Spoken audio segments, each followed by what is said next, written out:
एक बार फिर आ रहा है पावर स्टार पवन सिंह का यह गाना जो भोजपुरी इंडस्ट्री के सारे रिकॉर्ड तोड़ देगा।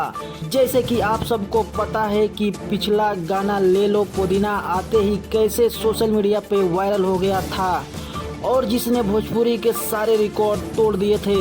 तो अब पवन सिंह फिर ला रहे हैं पुदीना ए हसीना 2.0 जो कि पिछले गाने के भी सारे रिकॉर्ड तोड़ देगा। तो दोस्तों कब रिलीज होगा यह गाना और क्या है पूरी खबर, उसके बारे में जानने से पहले आप सबने अभी तक हमारे चैनल को सब्सक्राइब नहीं किया है तो कर लीजिए, क्योंकि दोस्तों ऐसे न्यूज़ की वीडियो इस चैनल पे आप सबको रोज मिलती रहती है। पुदीना ए हसीना 2.0 सॉन्ग का पोस्टर कल पवन सिंह और वेब म्यूजिक ने रिलीज किया है, जिसमें पवन सिंह, रवि पंडित और पिछले गाने की एक्ट्रेस स्वीटी सुपारी नजर आ रही हैं। जैसे कि आप सब जानते हैं कि पिछले गाने को बहुत कम बजट में ही फिल्माया गया था जो बहुत ही ज़्यादा वायरल हुआ था। वैसे ही दोस्तों इस गाने को भी फिल्माया गया है और इस गाने को पवन सिंह के साथ शिल्पी राज ने गाया है, जिसके निर्देशक रवि पंडित हैं। दोस्तों इस गाने का पोस्टर 22/11/2022 को रिलीज हुआ है